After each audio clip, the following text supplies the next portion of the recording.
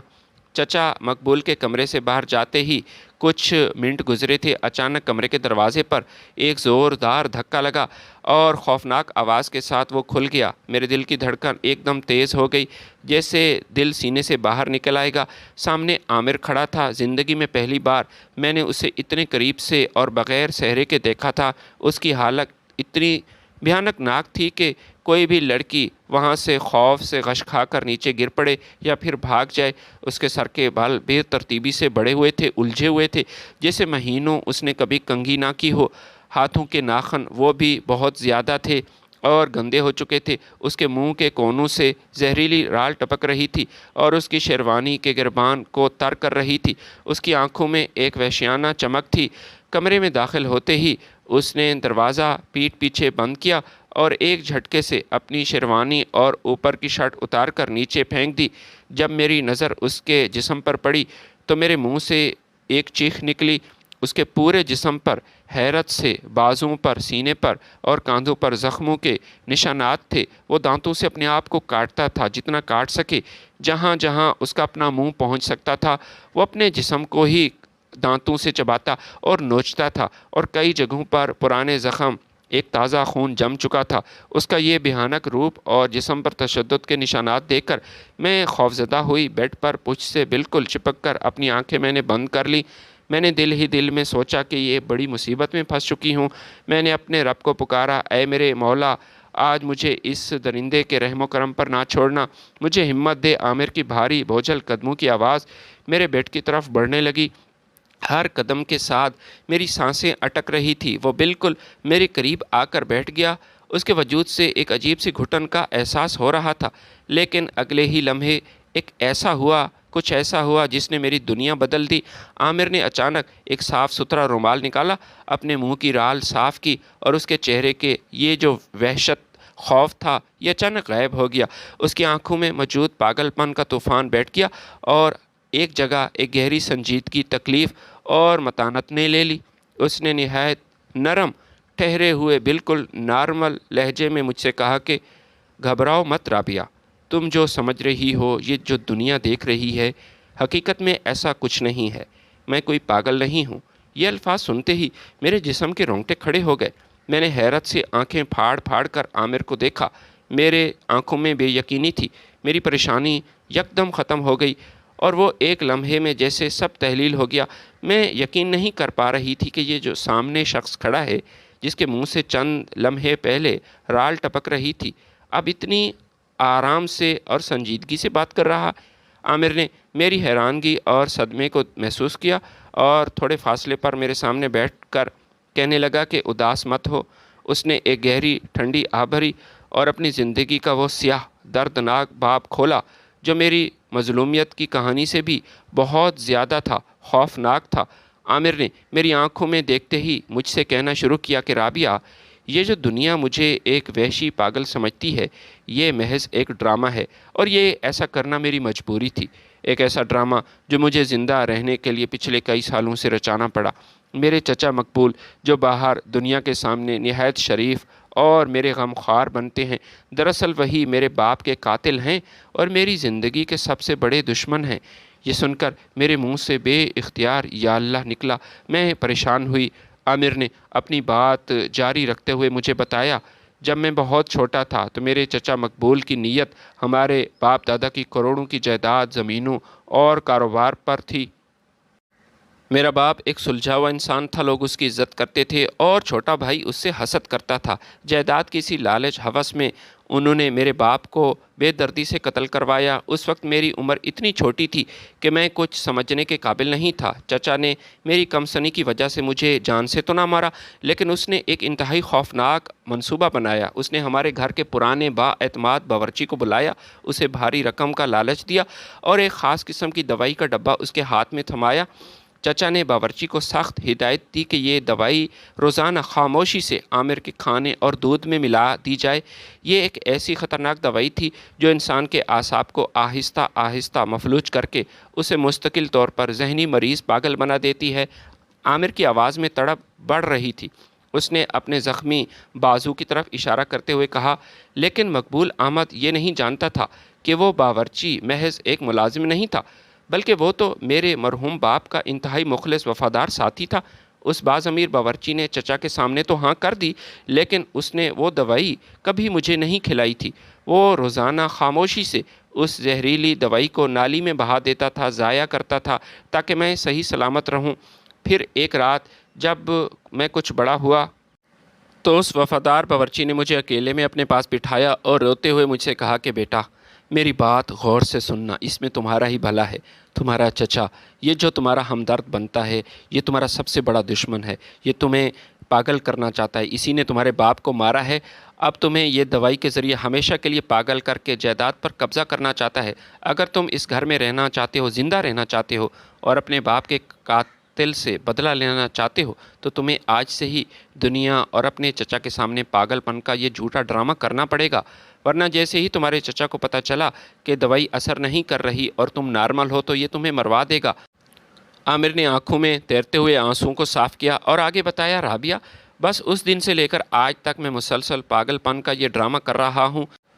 میں نے اپنے آپ کو اس بھیانک روپ میں ڈھالا ہے تاکہ میرے چچا کو مجھ پر کبھی شک نہ ہو اور وہ مطمئن رہے کہ اس کی زہریلی دوا یہ کام کر رہی ہے۔ اور اب میں جائیداد کا دعویٰ کرنے کا بالکل زندگی میں کبھی قابل نہیں ہوں۔ رات جو گھر سے باہر جاتا ہوں، اس کے بارے میں لوگ افواہیں بناتے ہیں کہ میں ویرانوں میں بھٹکتا ہوں، جنگلوں میں جاتا ہوں۔ اس کا بھی ایک خاص مقصد ہے۔ میں رات کی تاریکی میں اپنے چچا کے خلاف گھیرا تنگ کر رہا ہوں۔ میں اپنے چند با اعتماد دوستوں کے ساتھ مل کر چچا کے تمام کالے دھندے اور اپنے والد کے قتل اور جائیداد کے جال سازی کے بنائے ہوئے کاغذات کے ثبوت وہ اکٹھے کر رہا ہوں۔ یہاں پہنچ کر عامر کی آواز دم گھٹنے لگی اور اس کا چہرہ شدید کرب سے سرخ ہو گیا تھا۔ اس نے رنجیدہ لہجے میں ایک دل دہلا دینے والا انکشاف کیا کہ رابعہ، چچا کے خلاف میری یہ جنگ، اس کی بڑی وجہ یہ صرف باپ سے بدلہ نہیں بلکہ میری ماں بھی ہے۔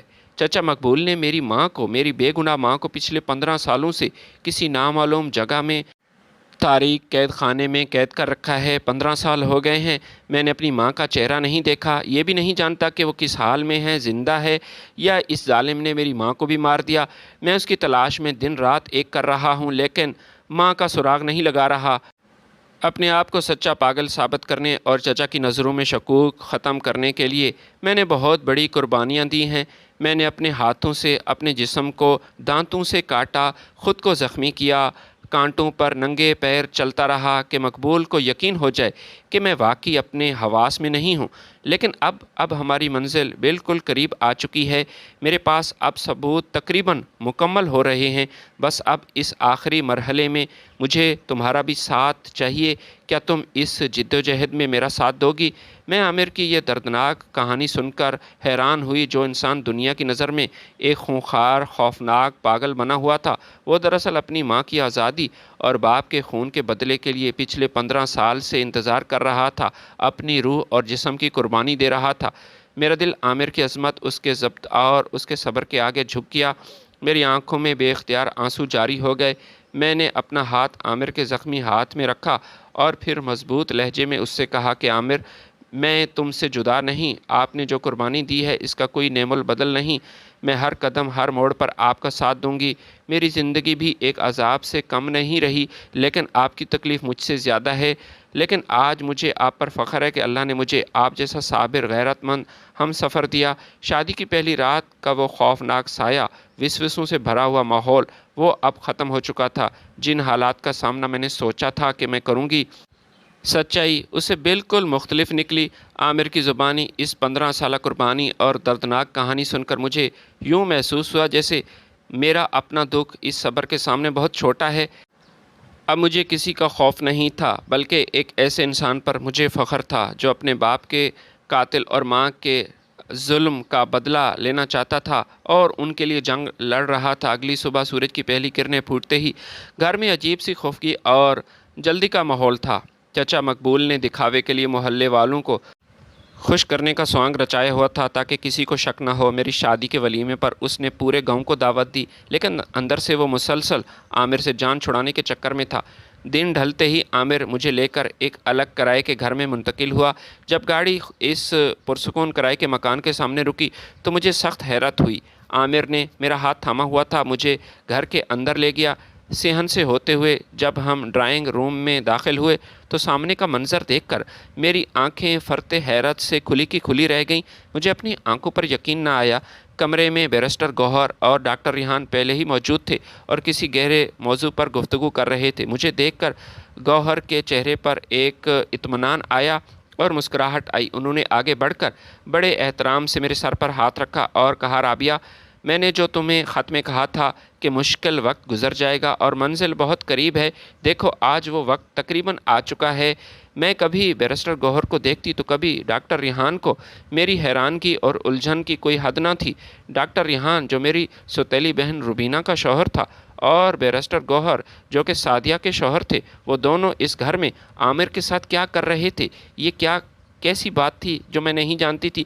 میری حیرت میں اضافہ ہوا۔ ڈاکٹر ریحان نے آگے قدم بڑھایا، نہایت سنجیدگی سے بولے کہ رابعہ، میں جانتا ہوں کہ تم اس وقت کافی حیران پریشان ہو، لیکن سچائی یہ ہے کہ مجھے تمہاری سوتیلی ماں تابندہ کی تمام اصلیت اور خباثت معلوم ہو چکی ہے۔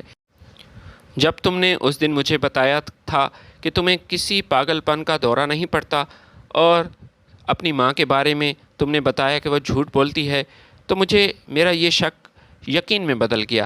میں نے اپنے طور پر خفیہ تحقیق کروائی اور مجھے تمہاری مظلومیت کا پورا اندازہ ہو گیا تھا، لیکن اس سے بھی زیادہ دکھ کی بات یہ ہے کہ میری بیوی روبینہ، وہ بھی اپنے ساتھ اپنی ماں کے ساتھ ملی ہوئی ہے۔ اس کھیل میں وہ اپنی ماں کا ساتھ دے رہی ہے۔ ڈاکٹر ریحان کی آواز میں دکھ تھا اور شدید ناگواری جھلک رہی تھی۔